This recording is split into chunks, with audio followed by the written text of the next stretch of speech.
This is Evan Doerfler, and you're listening to Pat's Cast with Kevin and Chris.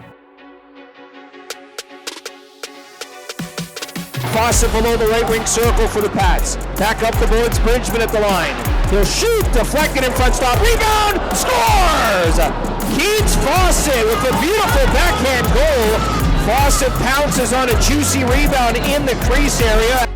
Brought over the line by Miette, right wing side. He'll shoot the puck off the goaltender's blocker, and he makes the save on the rebound. Puck is still loose on the side of the net. They jam away and score! Zach Moore deposits home the rebound. Zach Moore scoring goal number 6 this season. And Caden Brown to Schultz. Middle point, loads, he shoots, deflected, scores! Redirected into the top corner by Ruslan Karimov on a shot by Matic Schultz. Middle point, Aiden Ziprick, top of the right wing circle, Connor Schmidt down low, one-timer, great spread eagle save by Schlenker on Landon McFadden, the Warriors' leading goal scorer. Excellent save. Could have been 3-0 easy there, but Schlenker came up with a big left pad. Acrobatic stop indeed. Played aside by the goaltender Woodski. There's a huge hit by Cohen Clausen, and he will drop the gloves. Here he goes. He'll drop the gloves with William. A huge hit by Cohen Clausen in the Moose Jaw corner. Williams asked him to drop the gloves, and Clausen said, "Why not?" as he's bleeding going off the ice. Look at this hit. Huge clean hit, shoulder to shoulder. The other way, it's Fawcett, makes a nice move. He's got Schultz getting ahead the ice. Now to Fawcett in tight stop, rebound, score! The hometown boy, Matic Schultz, with his 3rd of the season. Fawcett in the slot, down low to Liam Pugh, up top Keats Fawcett, he'll load, shoots, score! Absolute bullet into the top corner by Fawcett. That's his team leading 25th of the season.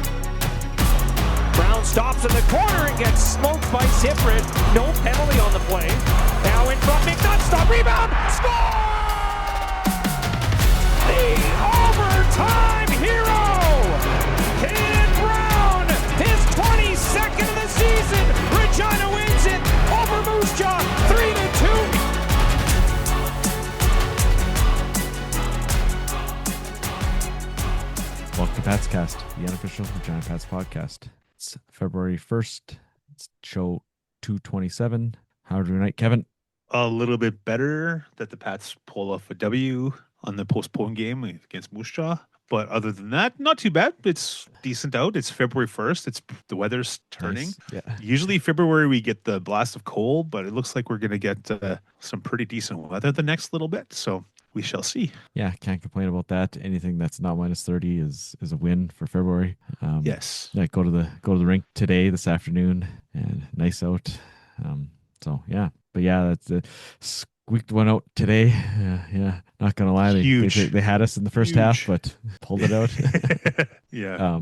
But yeah, especially after that loss in Swift Current, that was a tough one. Oh yeah, that was bad. But yeah, it is what it is. Yeah.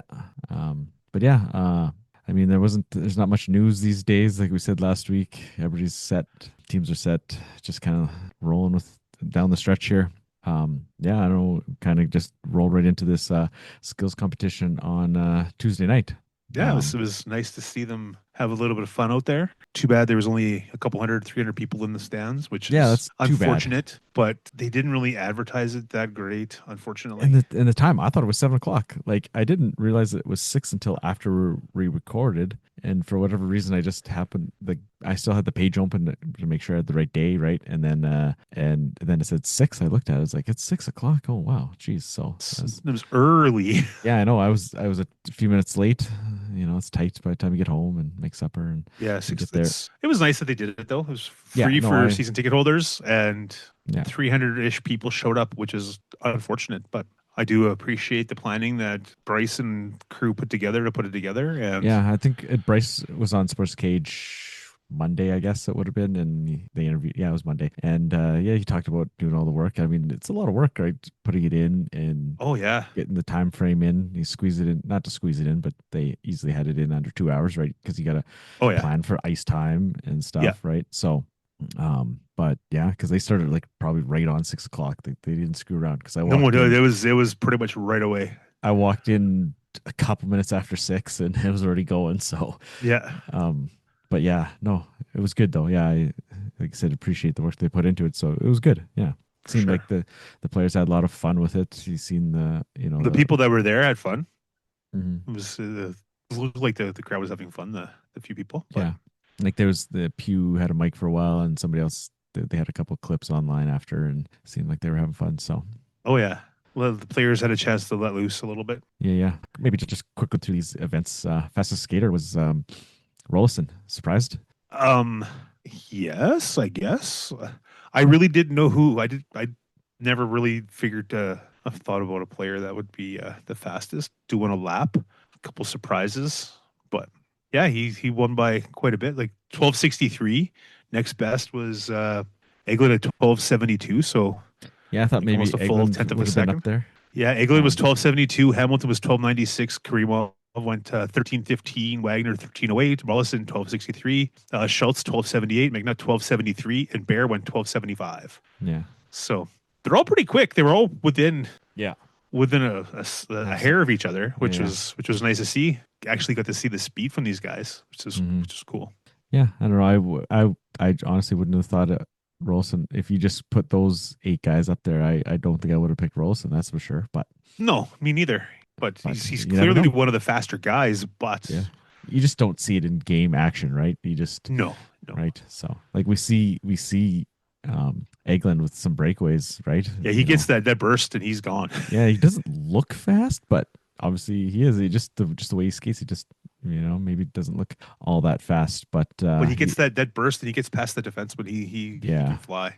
And then he's not Austin Wagner fast, but he can go. Nobody is. So, but yeah, like Hamilton's just such a smooth skater, and he's a little taller guy. Like he's just got long strides, and he looks faster, right? He looks fast. His speed is deceptive. Yeah, but yeah. Anyways, and then off to the passing accuracy. And that was Miette won that one. So just a couple little skills. You had to flip it over the barrier and tuck it into the little stick things there. Some guys struggled. Yeah, I don't know what you call them, the little practice stick guy thing. Yeah, you had to get 6 pucks through the little openings, and then had to shoot the puck down the ice. Oh yeah, through the win what was the shooting contest thing that you shot for money? The win money shot thing. Yeah, I can't remember what to call it. Call your shot, win the pot. That was what it was called. They haven't even had it this year, right? That was a last year thing. Yeah, and they had to finish it with a long distance shot from center ice, and I think Miette won by I think 20 seconds plus over Klaas and Durkach and Moore. They didn't even give Moore a time because he took a while. They didn't put a time up. Who hit? Miette hit the target. I guess the win the pot thing. It was second try. Like he nailed it pretty quick. He was going slow, getting the passes, and then and then it's like, oh, he's not going to win. And then second shot, scores. Boom, nailed it. Yeah, and Moore and Durkach they struggled with the last part there, but. Center ice long distance shot. Yeah, that's tough. Like the hole's only like 2 pucks wide, right? So yeah. But yeah, no, it was good. I think I can't remember who it was. I think it was maybe Klaas, and he missed the net the first couple tries, and there was some guys chirping him. You could hear. Yeah. But they all got it. They all got it done. So. Yep, for sure. And then most accurate shot. So the typical 4 targets in the net, and Fawcett was the only one that got all 4 in under 8 shots. Yeah, it took him 18 seconds or 18.86 seconds. And 7 shots, I think it was. Yeah, 4 for 7. And Brown went 4 for 12-ish. Lancer went 4 for 10, and Pugh got 4 on a whole bunch. But he also hit like 10 posts. Yeah, he was nailing the posts. Like, it was like ting, ting, ting. Yeah, there's a couple that came right back at him. Like he nailed it dead on the. He was struggling with the high ones. I think it was he got the 2 low ones, and then he was struggling. If they were playing a game of posts, he probably would have won because he hit post. It was pretty interesting. Yeah. So. But yeah, Fawcett 1886 to get his 4 targets. Brown took 34.6 seconds. Lancer was 23:31, and Pugh was 51, according to the scores they put on the scoreboard. 51's not that bad thinking about it after he missed quite a few there. Wow. So get tired after trying to hit the top targets a few times. Yeah, right. Then the one-timers, you got like the shooter tutor in the net and kind of the Pat shooter tutor, and you had to try to shoot it over top of the glove hand, I think it was. I think it was just put it in. I think it was the top because they were trying to do the top shelf because Bridgman was purposely trying to lift it above. Okay. I mean, there's most room at the top, right? So yeah, I wasn't too sure, but well, some of the instructions they were saying were going to be doing something and they did something else. So it was just it was a little bit of a discombobulation at times, but it was like I said, it was a fun event. It was nice to see. They let them have a little bit of opportunity to relax and just play, mess around. So Bridgman ended up winning that, but he went like 2 overtime rounds against Schultz. Yeah. Bridgman and Schultz were the only ones to score in the first round. Deschamps and Cohen went over, and then Bridgman and Schultz both scored in the second, and then Bridgman scored 2 in the third. Apparently, it looked like he scored 1, but I guess they gave him 2. Yeah, it was some of it was going so fast you didn't even know what was going on some of the time. Yeah. And then you went to the relay. So Team Cylinder won the little relay. So you had to go around the cones through the little stick things and then back and flip it through the tire and back to the next guy. So that some guys were skating around the pylons and through the things, and other guys were just leaving the puck and skating around. It was interesting to see who was kind of taking shortcuts or whatever, whatever you want to call it. I don't know what the proper procedure is there, but so Cylinder was McNutt, Pugh, Cone, Bear, and Miette. Winning that one. But that one had some drama in it too. That was pretty good because it was. They did 2 rounds. Like the winner of the first round, the winners of the first round played in the second round, and so it was. There was some drama in that one. That was good. I like that one. Yeah, for sure. I can't remember who it was. The team that was behind. I think it was maybe Hamilton. Like he was clearly behind as he got through the stick things, and then he tried to fire it from like almost the blue line through the tire to see if he could win it. Yeah. He wasn't able to. So then on to hardest shot.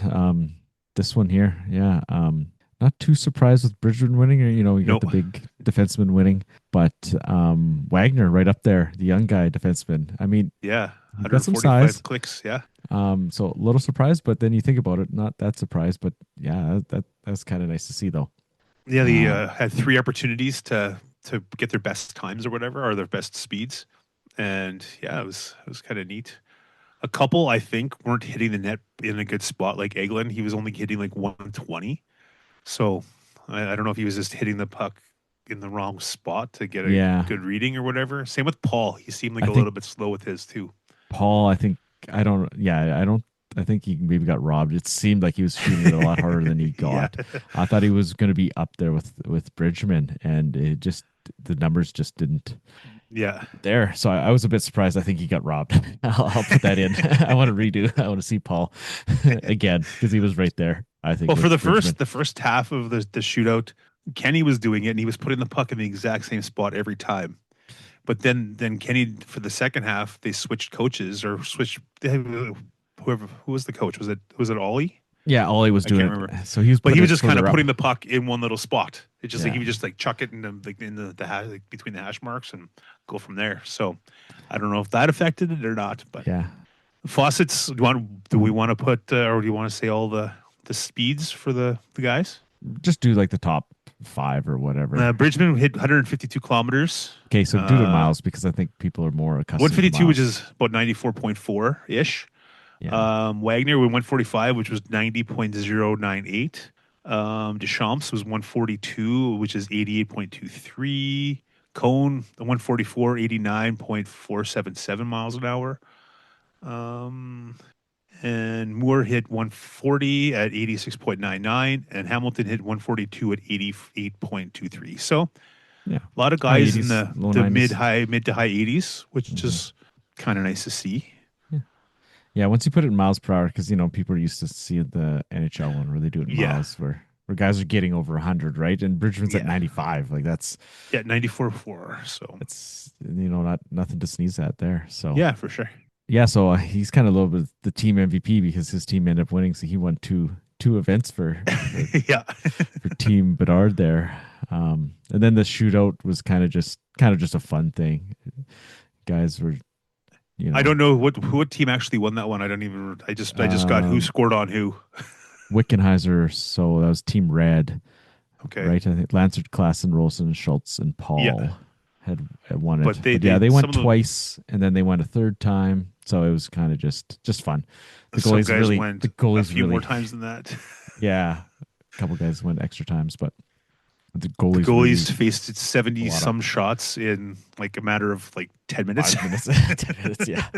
They were just swapping out whenever they felt like they needed a break. Like Tabashnik would face 5, and then Schlenker would go in and face 5, and then Tabashnik would face 4, and then Schlenker would face 4, and it just kind of went back and forth. Yeah, but yeah, so.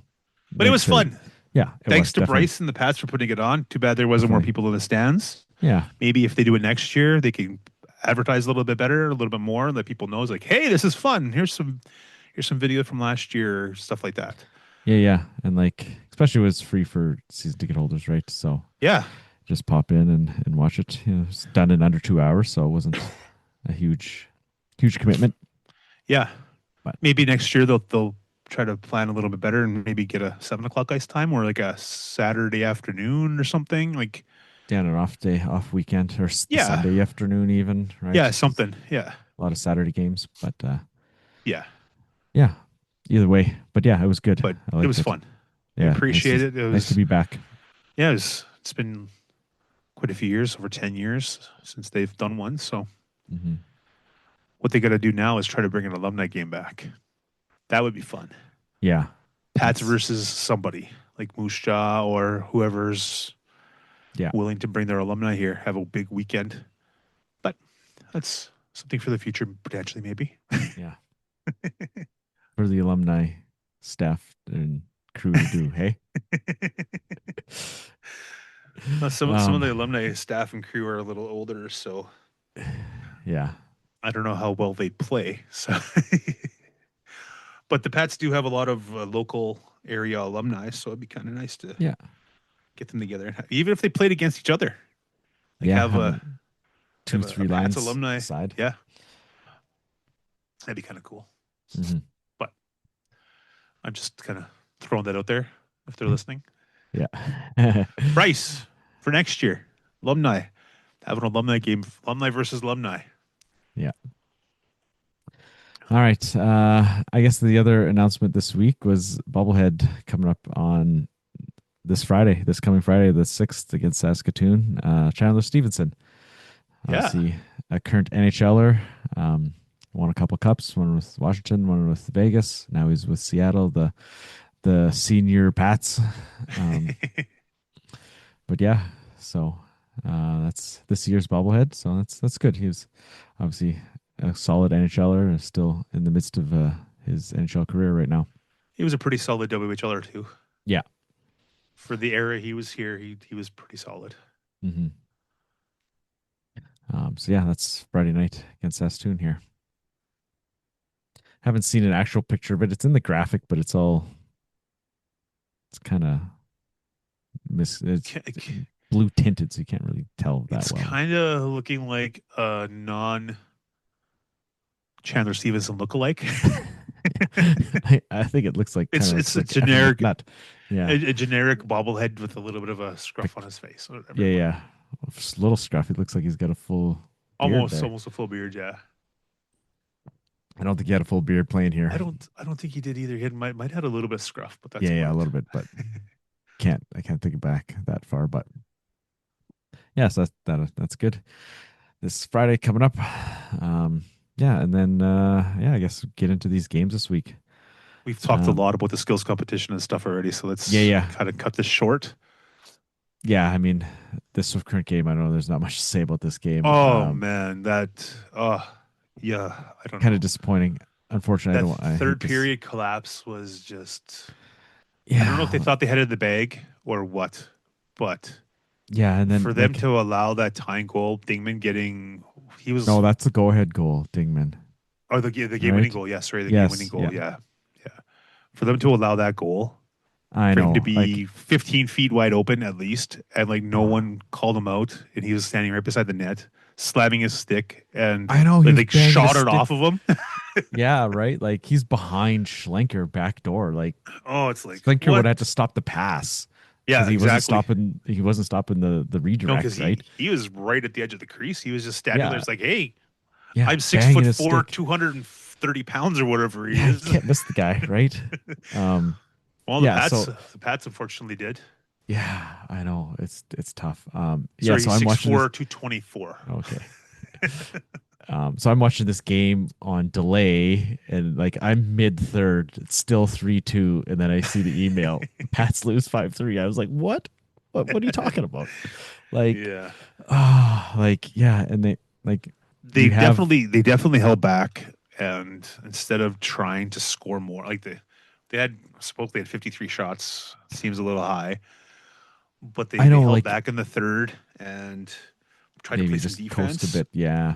Coasted, and it cost them a game that they probably should have won. Yeah, even if the number is 53 or 43, whatever it is, right? You had lots of shots on net. Lead into the third, and then just I don't think they had a ton of quality scoring chances, kind of like today's game against Moose Jaw, especially early in the Moose Jaw game. But like, and then like you said, it just comes down to like you give up the 2 goals within. I guess it was more than a few minutes, but it was 5 minutes. 5 minutes. I thought it was a little tighter than that, but yeah, it's just unfortunate, right? Like, I don't know. I don't know what else to say about this game. It's just frustrating, Swift Current, you lose to Swift Current. Moose Jaw wins, beats Edmonton of all teams. I mean, Edmonton, a little bit of a rut here, losing to the Pats as well last week, right? Yeah, a little bit of a funk for them. And then, so you're thinking, okay, the Pats should be able to beat Swift Current. Moose Jaw is probably going to lose. It's a 4-point. Look at last week, though. Look at the previous week. We thought they should have beat Red Deer. They should have beat Lethbridge. Yeah. And they ended up beating Edmonton instead of those two. So it's like, I know. Make this team make sense. No doubt, right? Like, I mean, yeah, it's tough. But I mean, if you don't play to your potential, any team's going to beat you, right? Like, Swift Current's last in the league. But I mean, you look at it, they've got 12 wins. The Pats have 16. Are they that much worse than the Pats? Yeah, exactly. So it's like they're all in the same category. Yeah, right. So those Regina, Lethbridge, Swift Current are the 3 bottom teams in the whole league, right? Like, Vancouver's got 39 points on the other side. Well, that puts them ahead of Red Deer as well. Like, Vancouver would be comfortably in the playoffs. Not comfortably, but they'd be in the playoff position if they were in the East. So, so the West is definitely obviously a little stronger than the East is. So, that's just a bit. Yeah. So, but it is what it is. I mean, you lose the game. It is, you got to move on, and you come into this Moose Jaw game, and obviously it gets postponed on Saturday. That was wild. The rain between Moose Jaw and Regina was crazy. The highways were just absolutely bonkers. Yeah, and it was closed all day. It's not like it was just closed for a couple hours and they got it cleaned up and it is what it is. But there was semis blocking the highway, the cars highway, and semis in the ditch and stuff. So, but pretty much every game around here was postponed, like the AAA level and Junior A, except for Weyburn tried to go somewhere. The bus was in the ditch. Thankfully, nobody got hurt. Yeah, it was just they just went off the road. Like it wasn't even in the ditch. It looked like it was in the middle of the field, the farmer's field or something. Like it was out there. Thankfully, nobody got hurt. Yeah.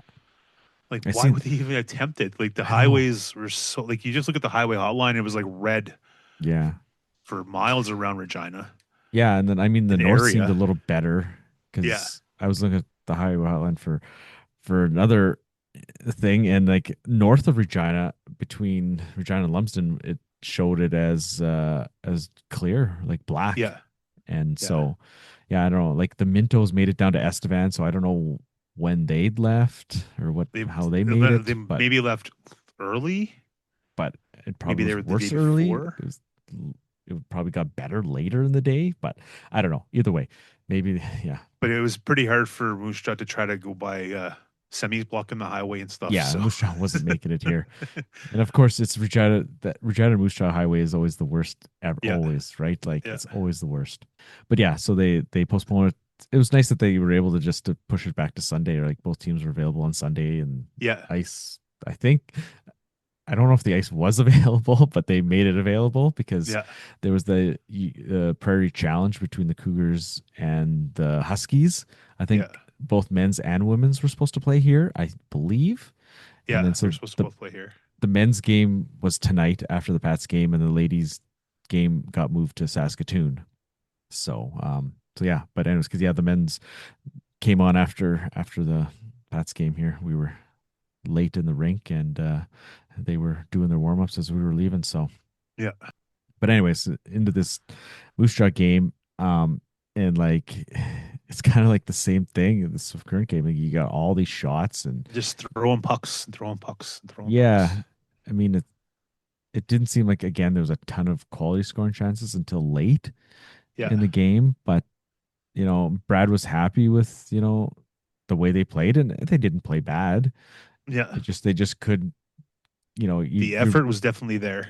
Yeah, and The playing against turnovers were definitely there by a lot of players. There was some bad passes up the middle.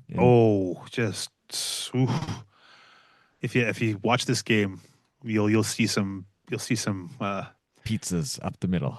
Beautiful gifts to the opposition right up the middle a few times tonight. It was tough, but hey, they got into the third period. They got the Schultz goal, and they got them on the board. And when did Klassen hit the Klassen hit was earlier than that. Yeah, 124. Yeah, it was early. It was before that goal. But man, Klassen just lit up Schmidt. It was a beautiful hit. If you have a chance on social media or whatever, look at the hit. Hit of the game. Hit of the game. Yeah, Pat's Twitter. You'll see it there. Like, that's one of the best hits I've seen all year from the Pats. Like, it was nice. Yeah. And Klassen had to fight, and of course, right? Like, you got a couple punches in. Williams kind of gave him won the fight. Yeah, Klassen took a couple. You got cut, on the side and the temple. I'm not sure how, but he was bleeding after that. But Klassen came fighting lefty. I don't think Williams was expecting that. Just the lefts were coming. But hey, good on Klassen for standing up for himself, making that big hit. And it seemed after that it turned the tide because Schmidt missed a few shifts. And Williams went is to out. The back for repairs, and Williams was out. So that's 2 of their 6 defensemen or 5 defensemen maybe, because they were down. They had 16 skaters. So yeah, they were down 2 players, 2 skaters today. Yeah, so they were down a couple of defensemen for 5 minutes, and the Pats. It seemed like the Pats started getting a little bit of momentum. And in that third, actual quality shots in the third period at that point in time. Right. And that was my other point. Like, you got Chase Woodsky. Like, he's a really good goaltender. So shots, especially against the Pats. Yeah, like it's tough to score him when he was in Red Deer, right? It was always a tough game against Red Deer, right? And I was in Moose Jaw here, and so the Schultz, like that was like him, like that was he really. I don't know who was on him, but he made such a good play. Like him and Fawcett went back and forth with a couple passes there, and Schultz was just strong on the puck. Like the defenseman couldn't get him off the puck, and he gets it to Fawcett, and Fawcett gets it back to Schultz, and he gets one from like just in front of the goal line. Like that was such a sharp angle. I think he got just snuck it in the net there, and after that it just really turned the tide. Like that was almost an impossible angle, and it was nice goal by the boy. Yeah, and then was it the Fawcett? Yeah, it was the Fawcett goal, not the overtime goal. But it looks like his got deflected up high off a Moose Jaw stick or something, and so you get a little bit of a lucky break there, get one by Woodsky, and then you take it to overtime, and Brown just going to the net, finding a rebound, and banging it home. Cut to the net, got stopped, and Brown's harder on the puck than the defenseman, and was able to bury it. Yeah, so that's huge, right? Like you needed 2 points. Oh yeah, 100%. And end up, Red Deer beat Vancouver later today, so just keep pace with Red Deer. You get that win. You don't want to look too far ahead or up the standings, but you give up 1 to Moose Jaw, but the 2 were key to stick with Red Deer here. Important, very very important points because the Pats have 2 games at hand, so those are both huge. Teams. Yeah.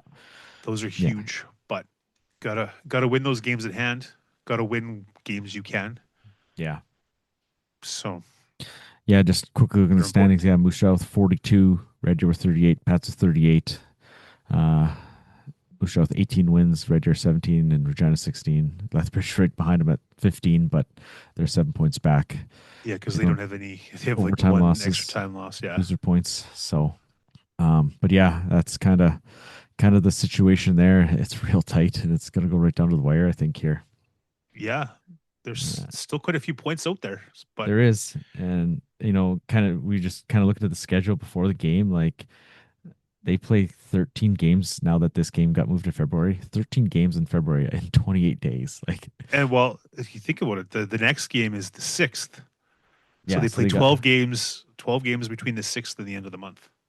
Yeah, in 22 days. 12 games in 22 days. Yeah, that's real tight. And then you look at March, and they had, what did I say? They had 10 games in essentially 18 days, because the first game's on the 3rd and the last game's on the 21st.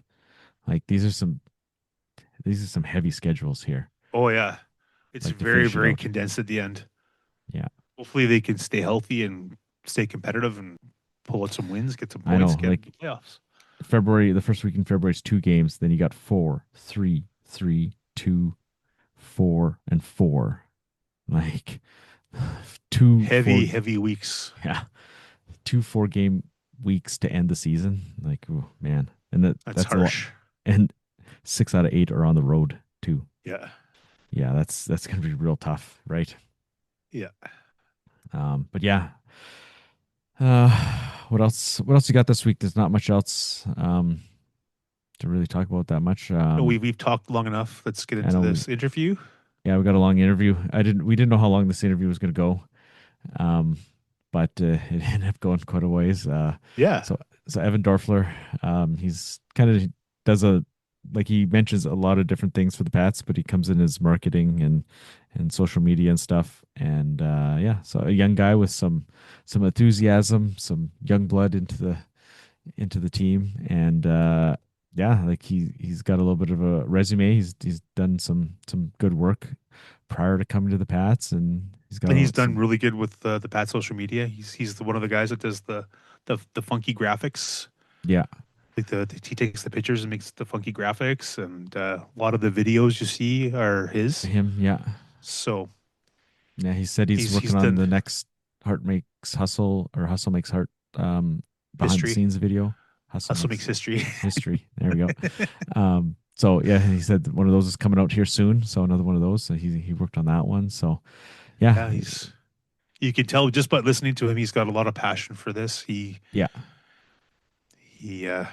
reached out to the Pats to get the job, and they liked what he did, and they're liking what he's doing, and yeah, I'm enjoying the content. It's nice to see some different stuff for a change instead of the same old.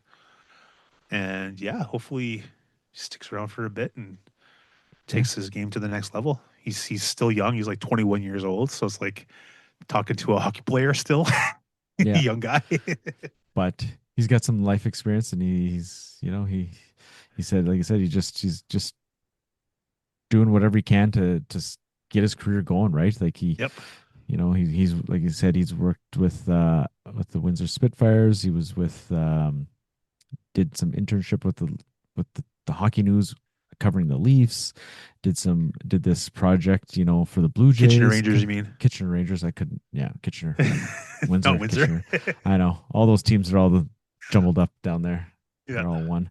But yeah, and he goes into the jumping on a road trip here. This Alberta road trip, he experienced that and stuff. So stuff. It's a good listen. It's definitely. Yeah, he may not be.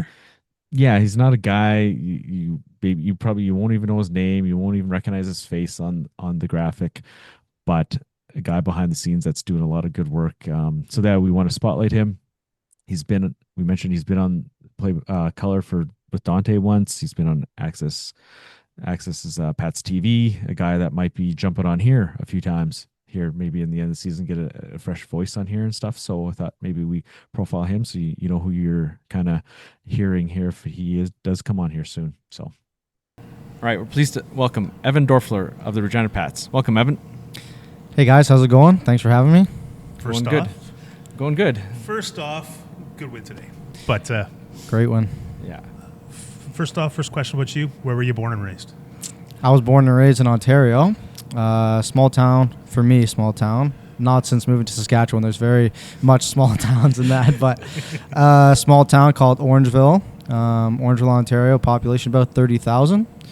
And yeah, I was born and raised there. Lived there until I went to university when I was about 17. So, yeah. All right. So what's your role with the team of the Pats? So jump ahead to the Pats here.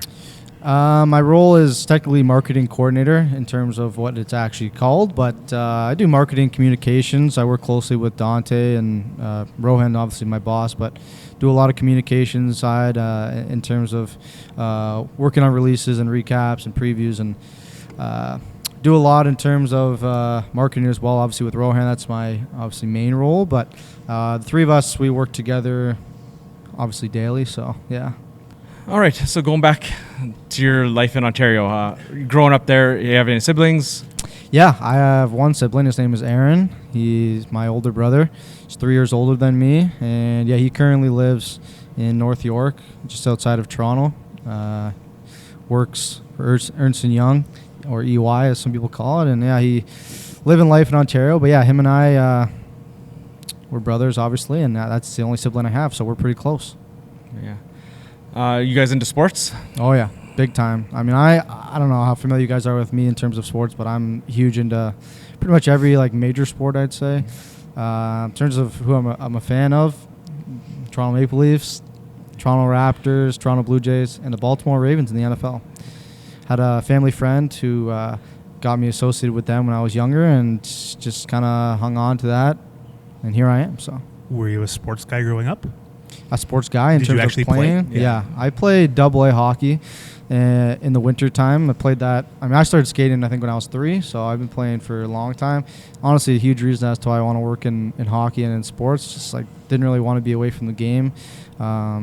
Still play a lot here in the men's league and stuff like that. But yeah, I played competitive hockey growing up.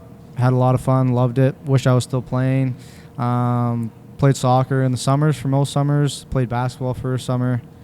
And yeah, I'm huge into golf like now, and in terms of when I started that, I mean, my dad got me, they started on that in elementary school, but really started to like play a lot during COVID, but played more than the average person before that, I'd say. Like I think a lot of people started playing during then. I played before then, but really picked up a lot then, and yeah, every summer since, of course, I've been playing a lot. I've actually played some of these Saskatchewan courses here too, so. You got some in before the winter?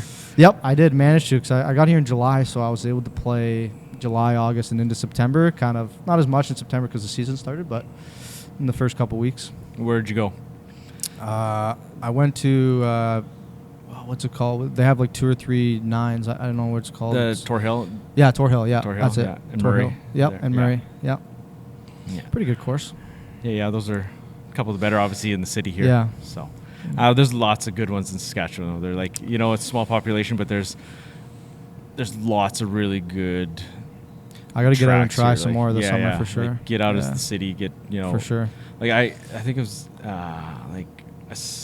down by Assiniboia. I can't remember if it was Assiniboia or somewhere else. It's like a 9, but you'd need a cart. Like there's so much elevation change. Okay. Like A lot of it was walking? like- yeah, like they're like, no, you should take a cart. I was like, okay, it's 9, but like, okay, but yeah, all right, but yeah, it was pretty wild. Like, I can't remember if it was like Rockland or Assiniboia. I can't remember which one it was, but I think it was Willabunch actually. Now I'm remembering, but yeah, it was wild. First time, I've only been there once, but it was a pretty good track. And there's lots of good ones up north, like PA area and stuff. So, Yeah. but yeah, lots to do around here, For sure. golf wise. So. Kind of what point did you realize hockey or sports wasn't going to be, the paycheck?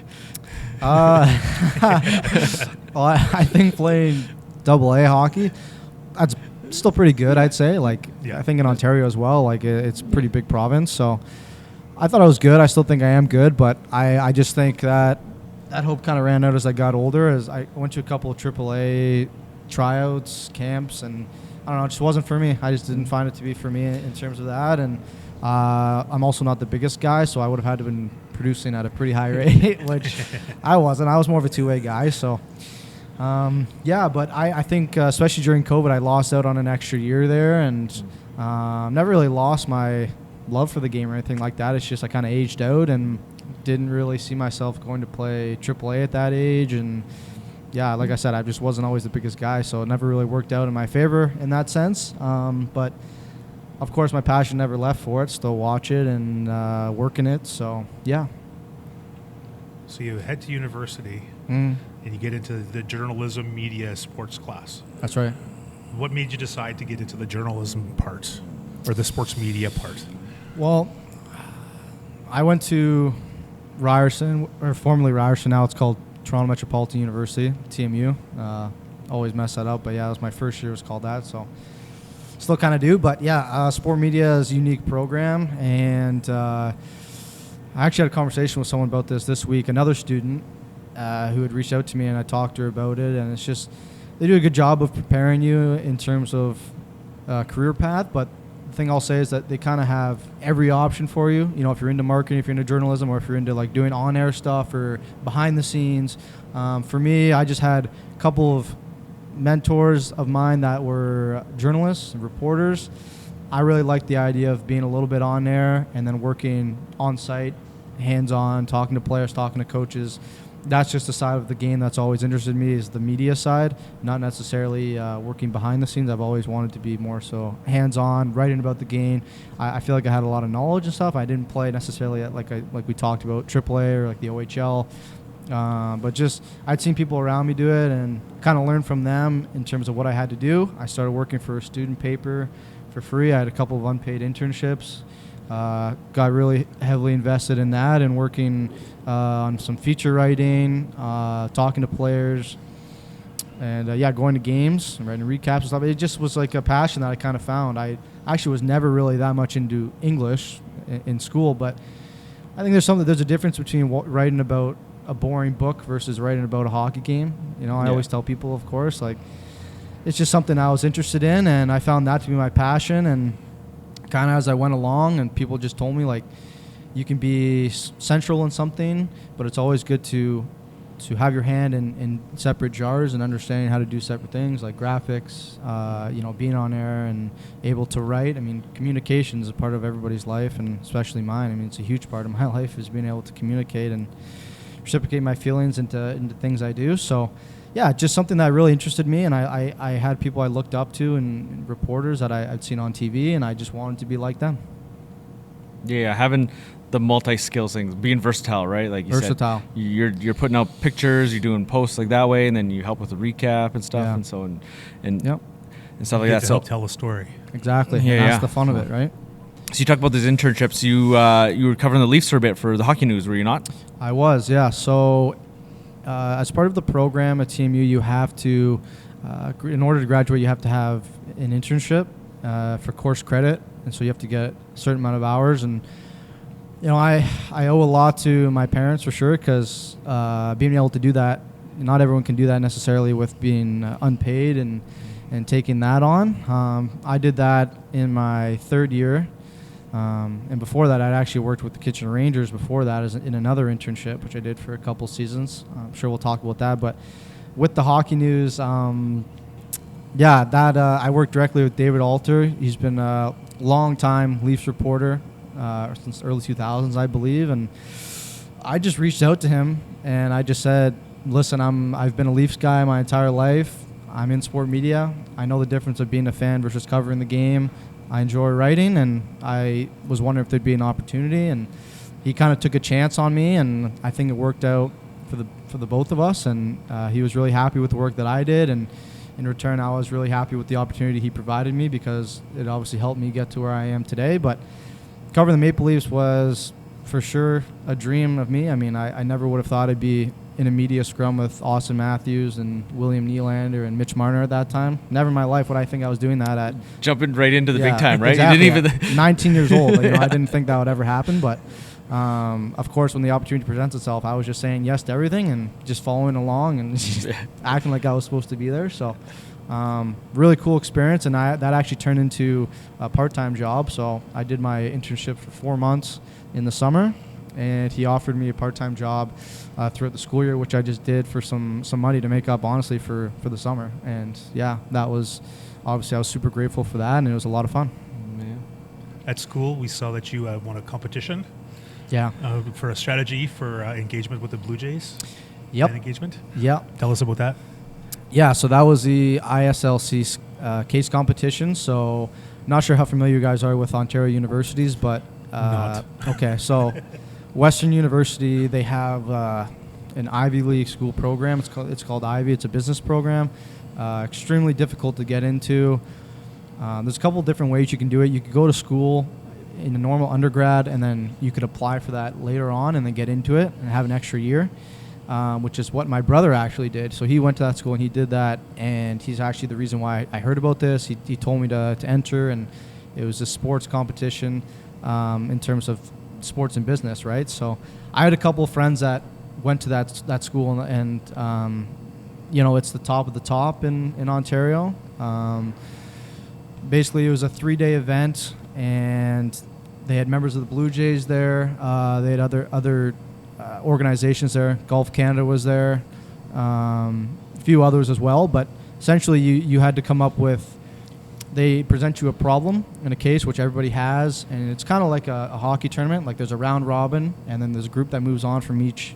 There's a team that moves on from each group into like the final weekend, and that was just interesting weekend for sure. I actually had just got my wisdom teeth out, so I didn't know if I was going to be able to go there and talk in front of hundreds of people in this big auditorium.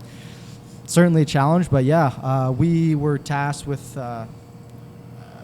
how to get more fans come to the ballpark and watch digitally through YouTube. And our main idea was to have kind of you watch the NFL and they have those simulcasts, those Nickelodeon stuff like that. So our idea was to stuff like that, kind of have Disney characters as that for like kids, and to post it on YouTube because they could watch it any hour. Like if you're watching a Jays game at 7 o'clock, before they had the pitch clock, those games were going late at night, of course, right? So it would just be kind of like a Jays in 30, but it would be like a Jays in 10 on YouTube. And instead of having the normal characters, you'd have like Mickey Mouse and Goofy running the bases. And it's just another way to engage kids. And then, watch the video. You can have like a ticket promo in the link to have people come to the games. And I really liked our idea. But again, that was another challenge for me. And goes back to being versatile. I've always enjoyed the business side of it. I was huge into marketing in high school, did a lot of it in university, and we ended up winning the case competition, and Jamie Campbell presented us the check and said our idea was great. And I know a couple of couple of my friends from that ended up getting jobs through that. So nice. Yeah, it was a really cool opportunity, and super grateful again that I was able to do it. Yeah. Going back, I guess the Rangers were before that stuff. What led you to the Rangers? How'd you get into that position?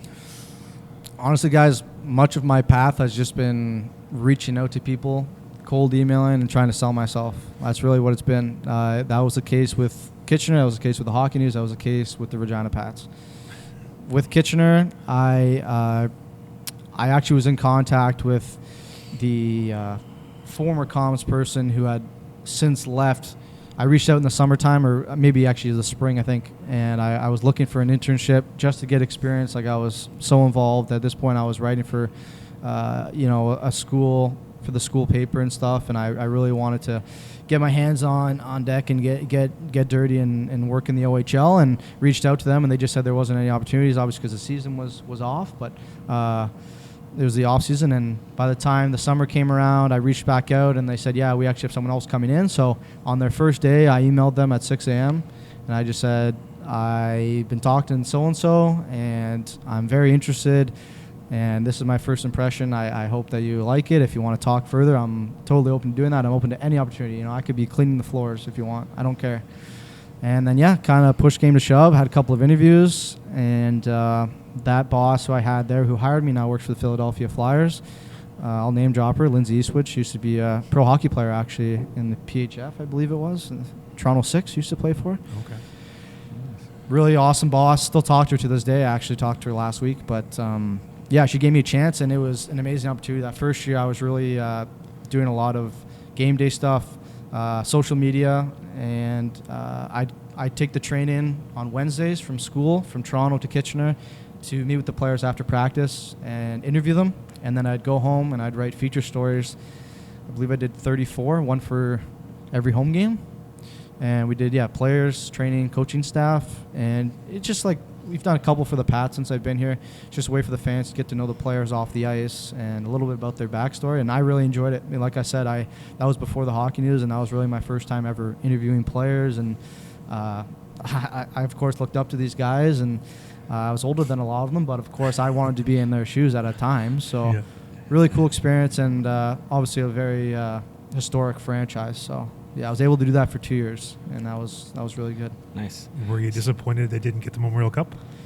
I was disappointed, but you have to realize the 2 years that we made those playoff runs, we weren't even supposed to be in a playoff spot. A lot of teams counted us out because they were going through a rebuild phase, and that first year was outstanding for us. We had a new coach, Jussi Ahokas, who came in from Finland, and he's won a gold medal, I believe, at the World Juniors, and he came in and really helped turn the tide and kept us on track. And then by the time we got to the playoffs, I saw, a 17-year-old Matthew Schaefer, I believe, maybe younger, but it was his 2023-24 season.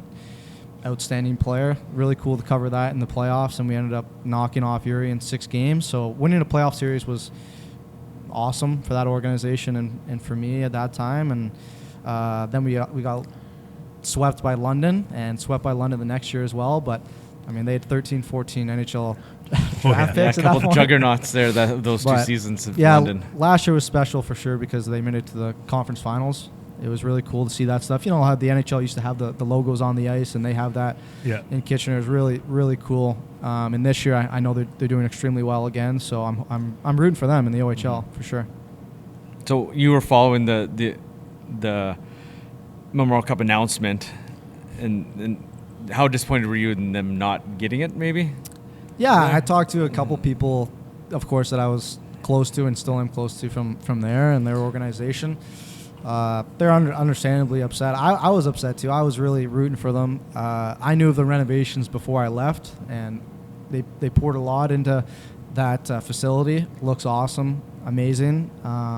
Truly heartbroken for them that they didn't get it.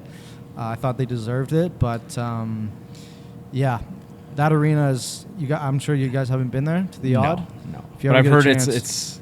I know Steve McLean and Kevin Jordan, the guys they've been on our podcast here before, but they've out of the OHL, and I think both of them ranked the Odd as number 1 in the OHL. Yeah, it's definitely top 3. I have it, of course, bias. I'd have it at 1, 2, but now I haven't seen I've seen videos and pictures of the renovations. I'd love to go back and see it in person, but you guys got to go there to a game at one point. It's outstanding, and the fan base there is as loyal as they come. Sold out nearly every night, so. No, that's good. So now, flip side of the Memorial Cup announcement, a guy Dylan Baker, he's the new play-by-play guy of the Owen Guelph Storm. Yeah. But he's 19. He was 19 when he took the job. That's kind of an amazing situation. But great opportunity for him to call a Memorial Cup at 20. He's an overager. Yeah, I know. Yeah. It is true. Dylan, we weren't ever necessarily really close. Of course, we know of each other, but I think he was. He is a year or two. I think he was in second year when I was in fourth year, I believe. Of course, aware of his work, and he actually did some work for us. We did a documentary last year as our practicum project, and we got him to do the voiceover just because he's got the voice for radio, and he's outstanding at what he does. So, yeah. That's pretty cool, yeah. So you said you cold emailed Regina. Was there a job posting that you seen, or how did that kind of come about?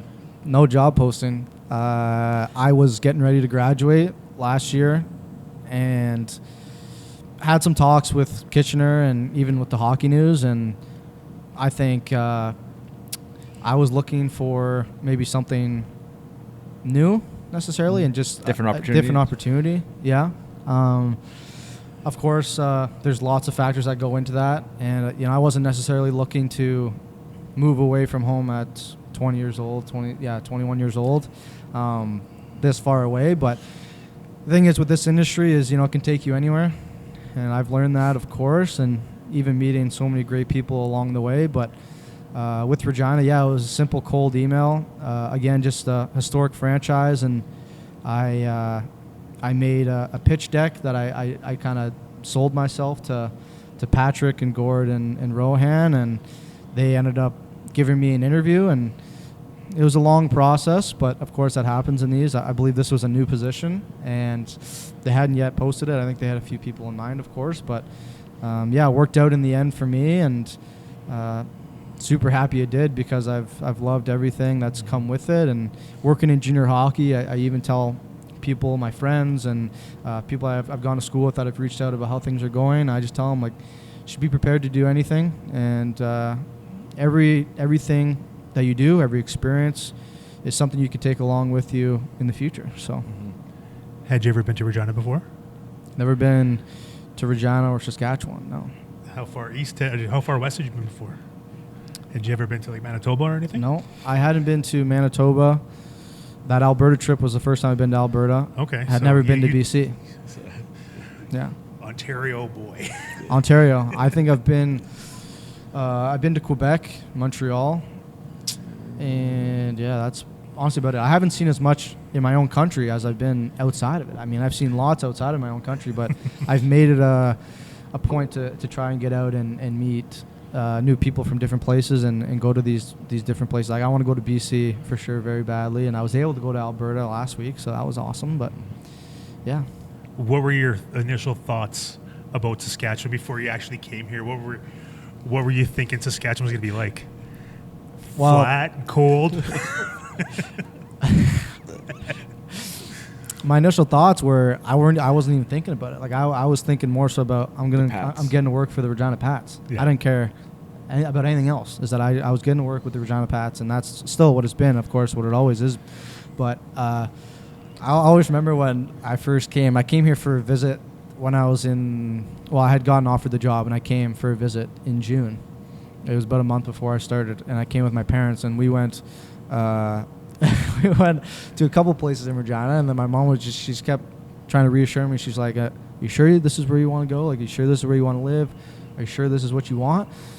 And, in that moment, I wasn't sure, but of course, like I said, it just came back to, I just can't give up on the opportunity. It's not necessarily forever, but it's something I want to try and see and give it a shot. I remember flying in and looking out the window, and just a pancake, of course, just flat, a lot of farmland. But once you got into the city, and living in the city and stuff, to me this was nothing out of the ordinary, because where I'm from is a small town, and then when I moved to Toronto, of course, that's way different. So I've seen the best of both worlds, and to me, it doesn't faze me as much as maybe someone who hadn't seen that or grew up there. I think if I hadn't grown up where I had, or we have, it's not necessarily flat, but there's not a lot there. I mean, there's more here than there is there, for sure. Yeah. And this is a city. This is the capital of Saskatchewan. So that's what I tell people, and even my parents say. My mom says, she's like, I'd move here tomorrow. I was like, well, I don't know if you would. Maybe in the summer months, the spring months. I don't think you'd come for the. I know you wouldn't come for the winter, but she would love the Giant Tiger and the Costco and all of the amenities that are here. She loves it when she comes to visit, but to me, it didn't faze me that much. Yeah, it's not small town, and it's not big city. It's right city, in the middle. right? It's perfect. It's a nice little. For sure. So what has surprised you the most about Regina since you've been here? What has surprised me the most? And don't say the cold, because we'll get into the cold. that. I mean, the cold didn't necessarily surprise me the most. I would say maybe the people. I would say Canadians in general are nice, but like you said, I mean, I haven't necessarily been around Canada as much, but I think coming here, way of life is a lot different, and I think the people here are very nice, and I don't know if I was necessarily expecting that, but again, you move somewhere and you move somewhere far away, and by yourself too, you never really know what to expect. But since I've been here, I think I've just been surprised and shocked at just how supportive and open that everyone at work and outside of work, people I've dealt with, even just for getting my car done or going to restaurants and just talking to people and telling them my story, and they're welcoming me with open arms, and I think that puts my parents and grandparents at ease for sure. Definitely. But that was something surprising to me, and that's not a knock on anything at all, but it's just very friendly, and of course that's a good surprise. So. So how have you handled the winter? How cold has it been, for you? Be honest. about the cold days. Yeah, well, the cold. Okay, well, last week we had a few minus 40 days, right? Yeah. And I was able to miss that. My car has started every single day so far. Knock on wood. My car has started every single day. It's a 2008 Mazda 3, so it's still going. You know, it's nearly 20 years old, and it's a used car I got when I was plug it in, have a good battery. Yeah, when I was in high school. And yeah, in terms of the cold, I don't think you ever necessarily get used to it, I wouldn't say. Because there was times in December where I was like, wow, like how could it possibly get colder than this? You know, there really was, and then it did. And I was like, wow, that's crazy. So I would say I haven't necessarily gotten used to it, and I don't think I ever will. But I honestly think that this hasn't been too bad of a winter. I mean, we've had, in January, we had some mild weather, and coming up in February, it looks like there's going to be, knock on wood again. Surprisingly mild. Yeah, which has been really good. But again, I've been okay. I think what's been helping me is I've just been so busy that I honestly haven't worried about it too much. Yeah. No, I think honestly Friday was one of the coldest days with that wind. It was cold. Like the wind is brutal. Yeah, I get in and out. Like I run in and out getting cars, and I don't put a jacket on. Like I'm just whatever. Like it could be minus 30, no wind, sunny. It's fine. I can be fine outside, but that wind is killer. It was like minus 10, and it felt like minus 50. I think that's the biggest thing I've noticed. Is just the wind chill. I think the wind chill. it's killer. It's killer. Yeah, it's cold. But aside from that, it's been okay. And I really like the northern lights. First time in my life I've ever seen them. Oh, really? So that was something really cool. Yeah, sure. Definitely. So you've done color commentary with Dante this year. How was that? It's a lot of fun. I did some color commentary and some play-by-play in university. I worked for a baseball team, in same league that Dante actually still does some scouting for. I worked for the Guelph Royals, and his best friend actually is the one who hired me there. So that was interesting. Yeah, Ryan Eakin, and they're good friends. He works for I think must be still with Guelph, but I think Dante, he works with London. So Ottawa, I think. Well, Ottawa, the Titans as well, but he still does some scouting for London. Yeah, but him and Eakin, they go way back. So was able to do some color commentary and some play-by-play there. Did a lot there actually for an entire summer. And during school, I did some for hockey broadcasts. So coming on with Dante, wasn't too sure what to expect. Again, not a knock on him. It's just because, you step into a booth with someone for the first time, you never know. And, of course, this is the WHL and it's the Pats, and he does things certain ways. I'm sure I do things certain ways. But I thought our chemistry was actually really good, and him and I, we like to have fun and go back and forth with one another on a daily basis anyways. So yeah, for sure. Yeah. It was really do a lot of hand-waving? Well, I find it funny because when you're watching the stream, like I'll watch the games, the away games, and you guys will watch too, and you've seen him in person, but to me, when I just hear him talking and I know something's going on when he says, "Oh, everybody grab a partner," I just know he's like looking over and he's got his hands up in the air and he's doing all these facial expressions. So I can just picture it in my mind, and I just start dying of laughter because I know what he's doing. Exactly. But so when I was there in the booth with him and he started doing that, he's talking like I'm talking right now, but he's like flailing his arms everywhere and where's the puck? Where's the hilarious. puck? Yeah. He loves that too. Eh? So then the Pat's TV on Access, just another avenue there that's available to you. Yeah, just another opportunity, to be honest. Yeah. It's just another opportunity and help out and fill out when I can, and that's honestly a shout to Dante for giving me the opportunity to do so, and he understands my capabilities. He knows what I'm interested in. Yeah. Now he's seen me on air. He's seen me in the booth as well. So it's just about getting those reps in and helping when I can, and just being a jack of all trades. That's what you need to be in junior hockey for sure. So you said you've made your first trip to Alberta. How was the road trip? It didn't quite go as planned or as hoped. On the ice, yeah. On the ice, but how was your first road trip to Alberta? It was really good. I enjoyed the landscape, especially of Calgary. Driving into Calgary at sunset and seeing the mountains there was really cool on our way to our first stop in Red Deer. The bus was a little crammed, but that was expected. So didn't bother me too much. Was able to get some sleep after that Calgary game through the night. Actually went by a lot faster than I expected. But in terms of going from place to place, in the meals, seeing all these rinks and a couple of NHL rinks, I mean, it was a dream. It was awesome. It was really cool. I've always wanted to go on a road trip like that and just kind of see what it's like. I think the boys had a good time, and Dante and I, we definitely had a good time. I wasn't too sure what to expect rooming with a guy like that, of course. But, we of course had our moments, and I'm sure you heard of fire alarm going off at 4 a.m. in Edmonton. No, I didn't hear that. Oh, No. Well, we won the game in Edmonton. That must have been Wednesday night or Thursday night. Tuesday, Wednesday. Yeah, Wednesday. Yeah, so the first half of the road trip on the ice actually started fairly well. Yeah. I mean, we had 3 or 4 points, and Yeah. we filmed our last road report.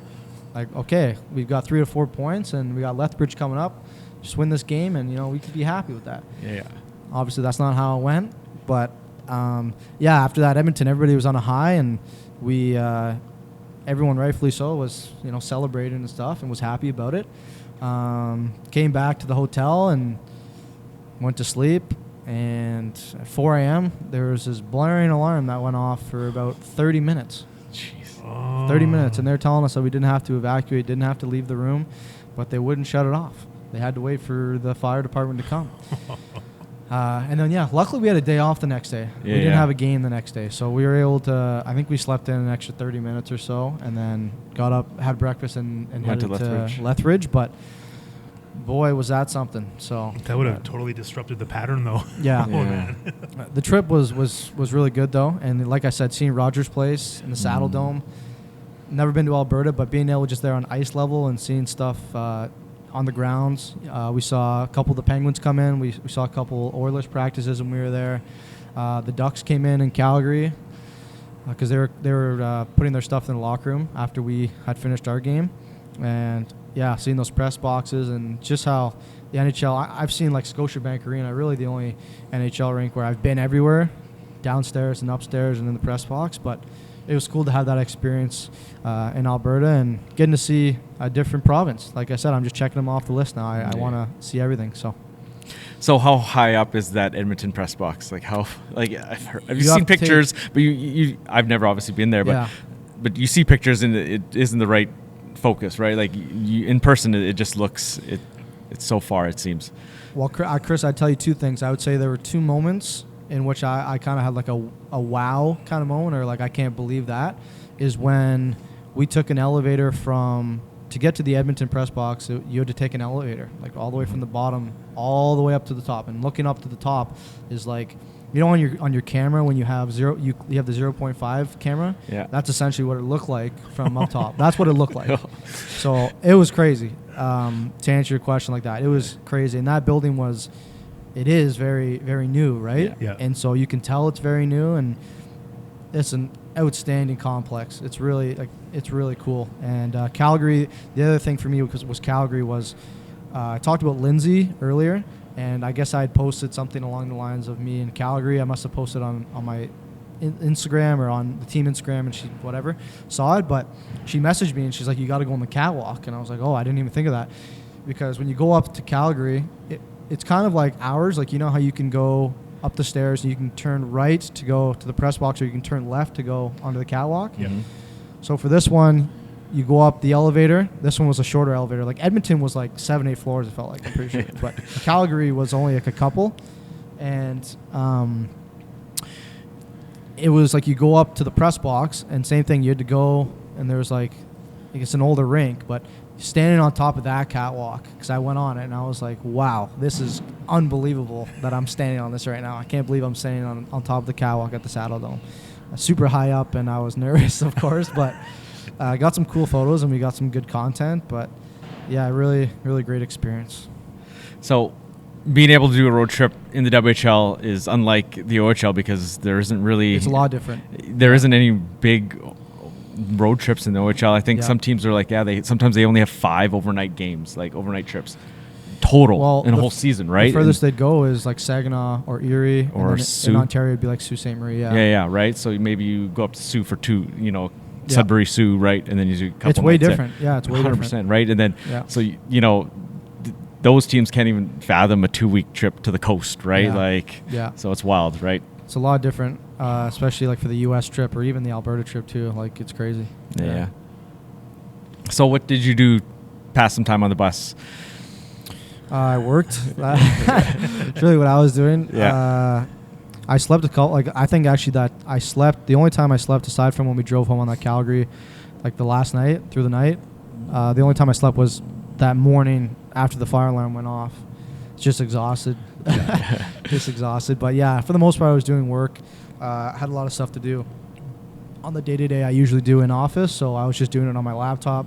Of course, I was crammed in between Dante, and we had pillows everywhere and whatever, but part of being on the road, so we managed.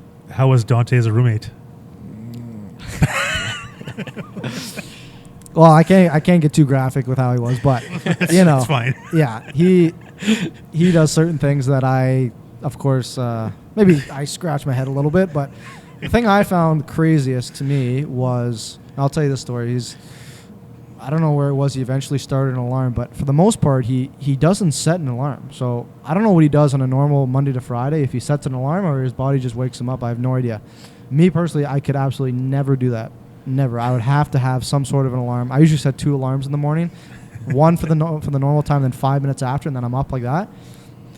I kid you not, we get there to Red Deer was the first stop, and then we went to Edmonton the first 2 nights. Honestly, I think it was the first 3 nights. He didn't set an alarm, and he would just be, I mean, Kevin knows this because he calls him all the time, but I would be talking to him, and I'd be doing work in bed or at the desk there, and I'd be doing work, and next thing I know, he's just like sprawled out on his bed, and his eyes are closed, and he's out. He's lifeless. No one's talking to him, and he's on cloud 9. He's fallen asleep talking to me on the phone a few times. And then the thing that is like, he'll fall asleep like that, but the thing that just mind boggles me and makes me laugh every single time with him, and I'll always remember this probably for the rest of my life, is when I hear alarm, I don't necessarily like boo, like I don't freak out when I hear an alarm. But him, like if something goes off, like that alarm went off, he jumped out of bed and he was like, it's like someone threw water on him. Like he was completely lost in terms of where he was and what was going on. When the alarm went off, when the fire alarm went off, he had absolutely, like, whenever he wakes up, he's like clueless. He's like looking around like someone broke into his apartment. That's what it was, and it made me laugh every time. But there was one morning where he wanted to get up earlier. I think it was, we came in late from Edmonton to Lethbridge. I think it was that night, and I was so tired that next night because we didn't have a great sleep before. And I was just, of course, I set my alarm, and I had told him, like, okay, yeah, you set your alarm, whatever. He didn't tell me he set an alarm. He didn't just set one alarm. He wanted to get up 1 hour before. Like, we had an extra hour because it gave us more time to sleep. And I was like, okay, like, that's good. I'll get an extra hour of sleep. He sets it for 7:30. Breakfast is at 9:30.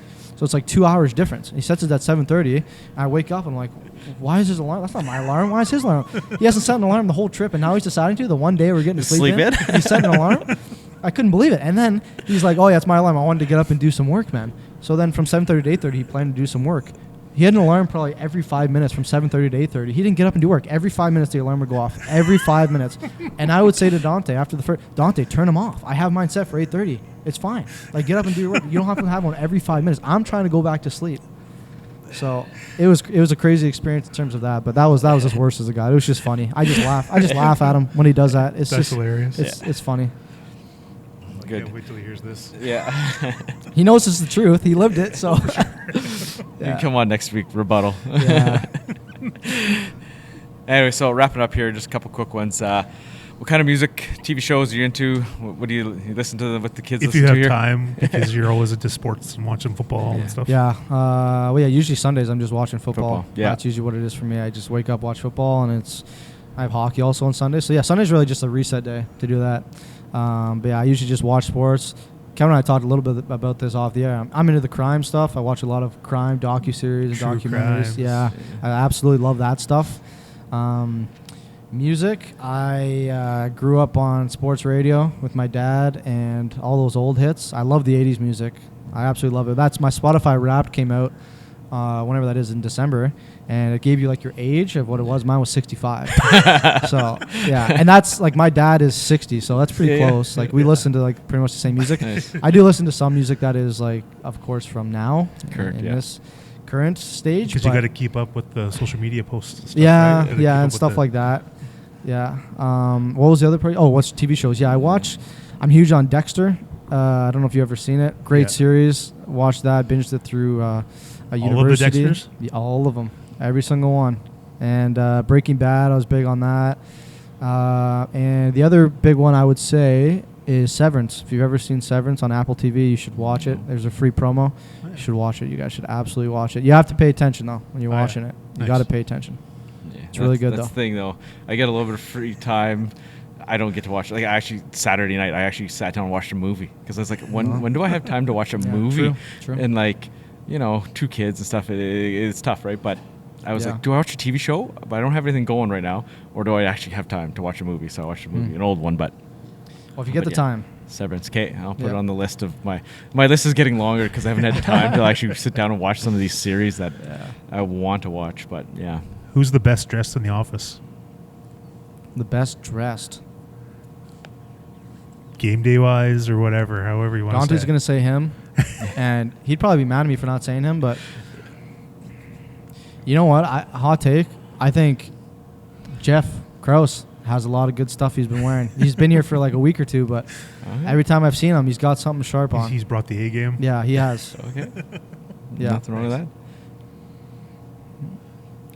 that. Cat or dog person? Dog. Dog. I've never personally had a dog, but my family had a dog, and he passed away right before I was born. His name was Molson. Named after the beer.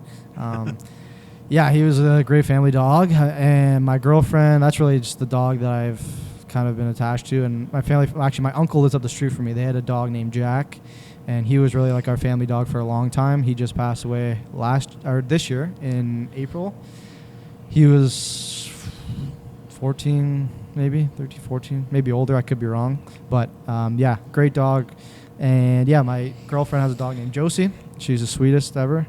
She's a little puppy, and she's also, I think, 13, but dog for sure. Yeah. A lot of my family's allergic to cats, so. I'm allergic to cats, too. That's why I have a dog. Same. Yeah. Okay, one last question before we wrap up. Sure. What's your favorite Pats jersey or jersey combo? It's interesting. I will say when I first got here, I really liked in the exhibition games when I went on the road with them to PA, they wore a white on white, which they still do, but I think it was like the classic white. Like, you know how now they wear, like on that road trip, we wore like the PPCLI ones? Yeah, I think that's the first time that they've wore alternates on the road ever. Yeah, and it was like every game they wore that. Yeah, you only took one set, right? Yeah. So when I was there in PA and they had the white on white, I thought that was really clean. I'm still not decided. I think the classic jerseys are my favorite. I like them better than the PPCLI. So I like the blue and the white, the classic ones. When I think of it, I think if I were to get a jersey, which I probably will at some point, I think I might just have to get one of both, but I don't know. The blue one, I think the blue one maybe, or the white. I don't know. It's hard to decide. Those two are my favorite, though, I'll say. The classic. Yeah. You going to get a name on the jersey? I'm going to get Bedsy for sure. Bedsy. Bedard, yeah, have to. When I see those jerseys, that's honestly who I think of, so, Yeah, 100%. Yeah. All right. Well, thank you very much for your time tonight, Evan. Thanks for having me. It was really a lot of fun. Great. All right. Wrap it up here. That was a good interview. Way longer than we thought. Yeah. I looked, I'm like, hey, it's 20 some minutes, and then all of a sudden it's like 35. And I'm like, oh, okay. And then I put it in the computer, 43 minutes unedited. So, but yeah. There's not much to edit out either. So no, not at all. Just clean up a few things, and then it should be fine. But I spent a lot longer. I didn't get home till like 7 o'clock, and I mean, it's a 2 o'clock game. Yeah, it was a long time. And so I was at the rink at 1, so I spent 6 hours at the rink today. I mean, dude, I was there at 11:25. I know, but I had lots of things going on today, and I was like, I'll be home by 6, right? Walk in the door at 7. But it was well worth it. It was a really good interview. Yeah, no, it was Get good. to know him a little bit more. Yeah, I was chatting with him most game nights. So yeah, it's good. Yeah. So like I said, a guy with some youthful energy and wants to do some good stuff for this team, and he's really so far so good. Yeah, I've enjoyed a lot of his stuff, so it's good to see. But anyways, with that, we should get out of here. It's a long one now. But yeah, I mean, next week just kind of a couple games. We're just got Saskatoon, Calgary in here. A couple tough games, but we can find some points there. Keep pace with the other teams come around us here. Yeah, for sure. All right, with that, well, we're out of here. Have a good night, folks. Take her easy.